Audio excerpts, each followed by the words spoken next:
മസാലയൊന്നും വഴറ്റാതെ ഏറ്റവും എളുപ്പത്തിൽ തയ്യാറാക്കിയെടുക്കാൻ വേണ്ടി പറ്റുന്ന നല്ലൊരു 4 മണി പലഹാരത്തിൻ്റെ റെസിപ്പിയുമായിട്ടാണ് ഇന്ന് ഞാൻ വന്നിരിക്കുന്നത്. വളരെ സിമ്പിളായിട്ട് നമുക്കിത് തയ്യാറാക്കിയെടുക്കാൻ വേണ്ടി പറ്റും.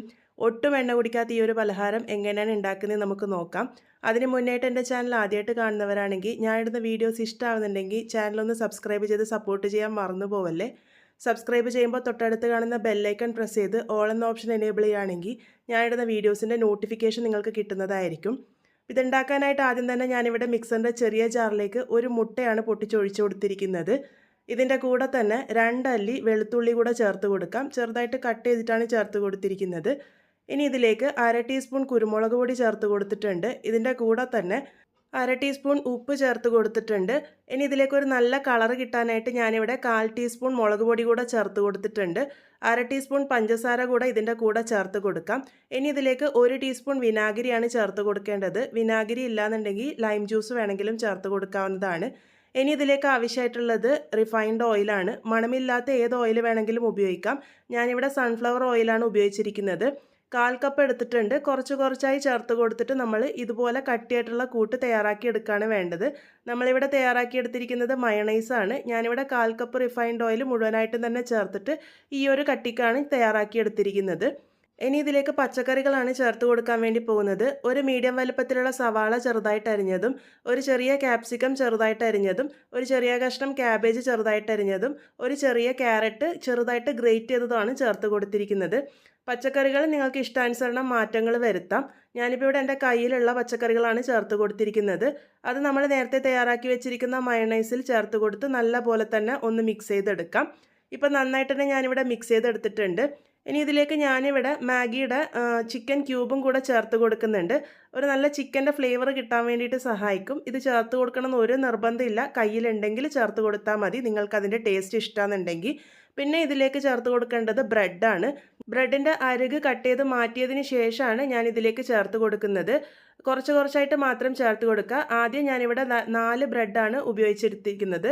4 ബ്രെഡ് പൊട്ടിച്ച് ഇതുപോലെ ഇട്ട് കൊടുത്താൽ മതി. ചെറുതായിട്ട് ക്രഷ് ചെയ്യേണ്ട ആവശ്യമൊന്നുമില്ല. ഇതുപോലെ ഒന്ന് ഉടച്ചിട്ട് കൊടുത്ത് കൈ ഉപയോഗിച്ച് നമുക്കിത് നല്ല പോലെ തന്നെ ഒന്ന് മിക്സ് ചെയ്തെടുക്കാം. ഇത് മിക്സ് ചെയ്തെടുത്ത് വരുമ്പോൾ അതിൽ വെള്ളപ്പറ്റിനനുസരിച്ച് വേണം നമ്മൾ ബാക്കിയുള്ള ബ്രെഡിൻ്റെ പീസസ് ചേർത്ത് കൊടുക്കാൻ വേണ്ടിയിട്ട്. അപ്പോൾ ചിലപ്പോൾ നിങ്ങൾ ഉണ്ടാക്കിയിരിക്കുന്ന മയണൈസ് നല്ല കട്ടിക്കൊക്കെ ആണെങ്കിൽ ഈ ഒരു 4 ബ്രെഡ് കൊണ്ട് തന്നെ കറക്റ്റായിട്ട് പാകത്തിന് കിട്ടും. ഇതിപ്പോൾ 4 ബ്രെഡ് ചേർത്ത് കൊടുത്തിട്ടുണ്ട്, പക്ഷെ ഇത് പാകത്തിന് ആയി വന്നിട്ടില്ല. അപ്പോൾ ഞാനിതിലേക്ക് 3 ബ്രെഡ് സ്ലൈസസും കൂടെ ചേർത്ത് കൊടുത്തിരുന്നു. അപ്പോൾ ഇതിപ്പോൾ 2 ചേർത്തു. പിന്നെ എന്നിട്ട് നോക്കിയിട്ട് വീണ്ടും 1 കൂടെ ചേർത്ത് കൊടുത്തിട്ടുണ്ട്.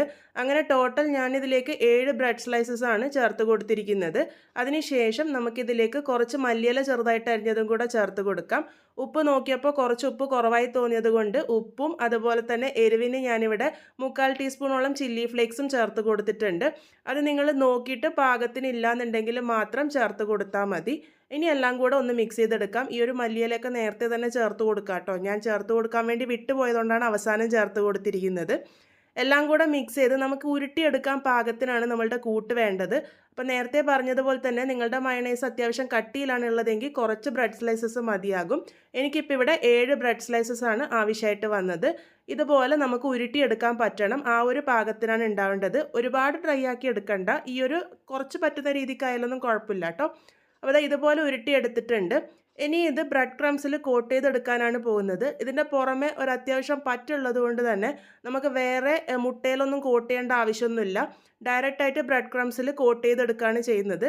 ആ നമ്മൾ നേരത്തെ എടുത്തിരിക്കുന്ന ബ്രെഡിൻ്റെ അരികുകൾ മാറ്റി വെച്ചിരുന്നല്ലോ, അത് തന്നെയാണ് ഞാനിവിടെ ബ്രെഡ് ക്രംസ് ആയിട്ട് എടുത്തിരിക്കുന്നത്. അപ്പോൾ ഇതുപോലെ കോട്ട് ചെയ്തെടുത്തിട്ടുണ്ട്. ഇനി ഇത് ഡീപ്പ് ഫ്രൈ ചെയ്തെടുക്കുകയാണ് വേണ്ടത്. ഡീപ്പ് ഫ്രൈ ചെയ്തെടുക്കാനായിട്ട് എണ്ണ നേരത്തെ ചൂടാക്കാൻ വേണ്ടി വെച്ചിരുന്നു. എണ്ണ നല്ലപോലെ ചൂടായി വന്നതിന് ശേഷം ഇത് ഓരോന്നായിട്ട് ഇട്ട് കൊടുക്കാം. ഇട്ട് കൊടുത്തു കഴിഞ്ഞാൽ പിന്നെ മീഡിയം ഫ്ലെയിമിൽ വെച്ചിട്ട് വേണം ഇത് കുക്ക് ചെയ്യാൻ വേണ്ടിയിട്ട്. ഇത് ഇട്ട് കൊടുക്കുമ്പോൾ എണ്ണ നല്ല ചൂടായിട്ടിരിക്കാൻ വേണ്ടി ശ്രദ്ധിക്കുക. അതുപോലെ ഇട്ട് കൊടുത്തതിന് ശേഷം മീഡിയം ഫ്ലെയിമിലോട്ടേക്ക് മാറ്റി വയ്ക്കുക. അതിനുശേഷം ഒരു ഭാഗം ഫ്രൈ ആകുന്നത് വരെ അനക്കാതെ വെക്കുക. ഒരു ഭാഗം നന്നായിട്ട് ഫ്രൈ ആയി വന്നതിന് ശേഷം മാത്രം നമുക്ക് മറിച്ചിട്ട് കൊടുക്കാം. ഇപ്പോൾ ഇതിൻ്റെ ഒരു ഭാഗം നന്നായിട്ട് ഫ്രൈ ആയി വന്നിട്ടുണ്ട്. ഞാനിപ്പോൾ ഇവിടെ മറിച്ചിട്ട് കൊടുത്തിട്ടുണ്ട്. അങ്ങനെ മറിച്ചിട്ട് കൊടുത്തതിന് ശേഷം വീണ്ടും അടുത്ത ഭാഗം കൂടെ നല്ലൊരു ബ്രൗൺ കളർ ആകുന്നത് വരെ ഫ്രൈ ചെയ്തെടുത്താൽ മതി. ഇതിനുള്ളിൽ ചേർത്ത് കൊടുത്തിരിക്കുന്ന പച്ചക്കറികളൊക്കെ 1/4 വേവായാൽ മാത്രം മതി. ആ ഒരു ക്യാബേജിൻ്റെ നിങ്ങൾക്ക് 1/4 വേവിൽ ടേസ്റ്റ് ഇഷ്ടമല്ല എന്നുണ്ടെങ്കിൽ ക്യാബേജ് ഒഴിവാക്കിക്കോളൂ കേട്ടോ. അപ്പോൾ ഇതിപ്പോൾ പാകത്തിന് റെഡി ആയിട്ടുണ്ട്. നമ്മളിന്ന് തയ്യാറാക്കിയെടുത്തിരിക്കുന്നത് മയോ വെജ് ബോൾസ് ആണ്. നല്ല ടേസ്റ്റി ആയിട്ടുള്ള ഒട്ടും എണ്ണ കുടിക്കാത്ത നല്ലൊരു പലഹാരമാണ്. ഈസി ആയിട്ട് നമുക്ക് തയ്യാറാക്കി എടുക്കാനും പറ്റും. അപ്പോൾ എല്ലാവരും എന്തായാലും ട്രൈ ചെയ്ത് നോക്കൂ. ട്രൈ ചെയ്ത് ഫീഡ്ബാക്സ് ഒക്കെ പറയാൻ മറക്കരുത്. വീണ്ടും ഒരു നല്ല റെസിപ്പിയുമായി കാണാം.